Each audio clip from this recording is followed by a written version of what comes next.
مخ کې چې زما پښتو بې پښتو شي. زه ستاسو منت کوم چې زما د کوره وځئ. وځئ!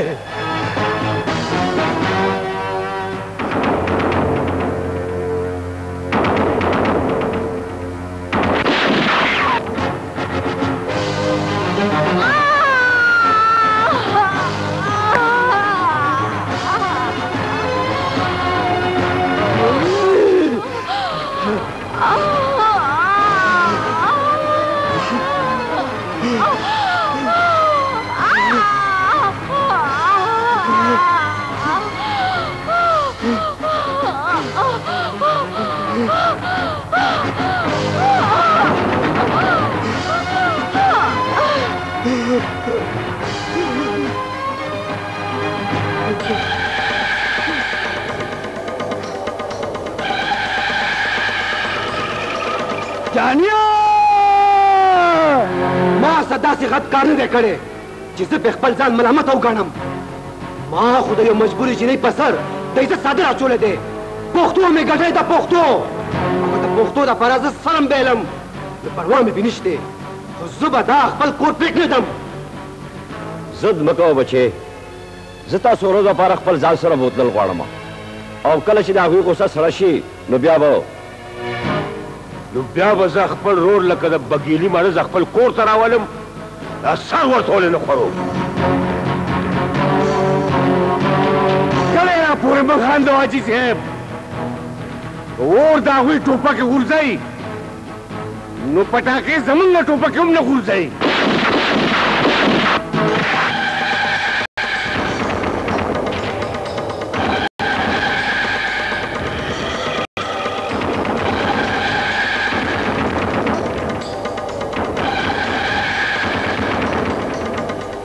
جانیا ته کور ته ځه. کور ته یې ولېږه ځکه چې ګور د ده په نصیب کې ولیکلی شو. بس زما د خور د ښخېدو انتظار کوئ. انتظار. زه ستا مینت کوم سلطانه، دا ماشومان ته ما سره ولېږه. زه به د خپل ځان نه هم زیات د دې خیال ساتم.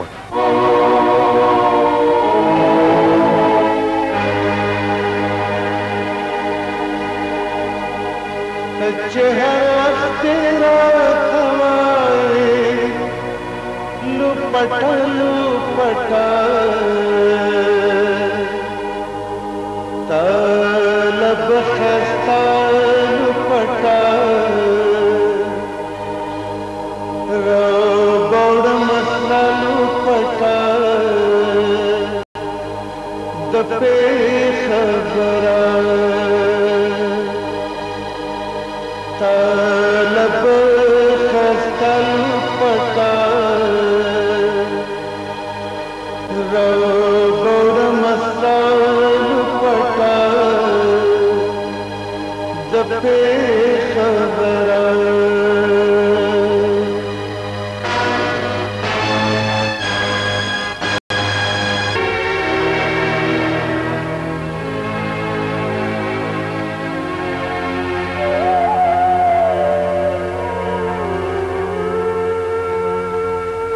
شبانه جانی او لیلا ته ووایه چې تیار شي.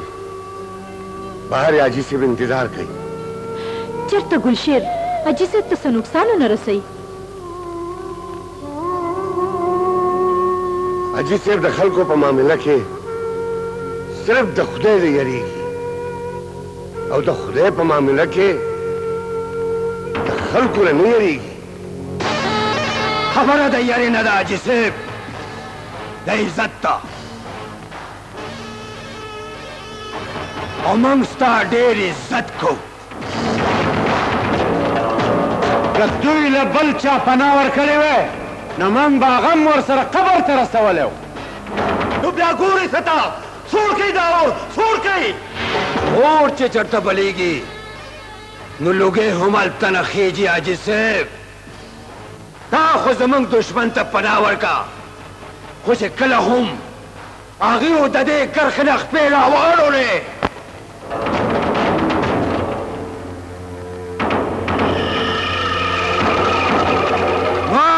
بداغیو د ژوند آخري ورځ وي حاجي صاحب آخري ورځ ټوپک ټوپک ټوپک اخر ته زما ټوپک پسې ولې لګېدلي داسې ښکاري چې تا زما په سر پیسې اخیستي ډېره سپکه خبره ده وکړه خلیله ګلشن ډمه ضرور ده خو سوداګره نه ده چې د خپلې مینې سودا به وکړي خو ته صرف او صرف زما د وخت معشوقه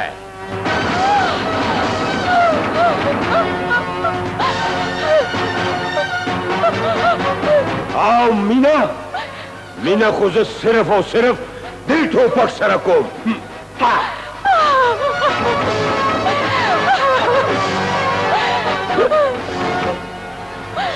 صفا راته ولې نه چې مه راځه دلته تا له تماشبین ډېر او ما له معشوقې ډېرې معشوقې ډېرې معشوقې ډېرې معشوقې ډېرې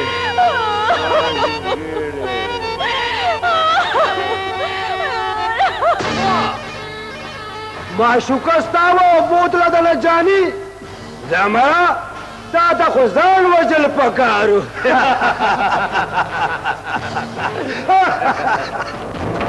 ځان به مړ کړم ګلشیره خو د لیلا او د جاني د مرګ نه پس اوس مې په زړه دا ارمان دی چې دوی ماله خدای په ګوتو راکړي په ګوتو دا ارمان به دې زه پوره کړم ځای به درته زه وښیم او سترګې به ورته تسرې کړي او د دې دنیا نه به همیش دپاره روک کړي وا ګلشیره وا داسې به درله روک کړم لکه نورې له پیشتخرې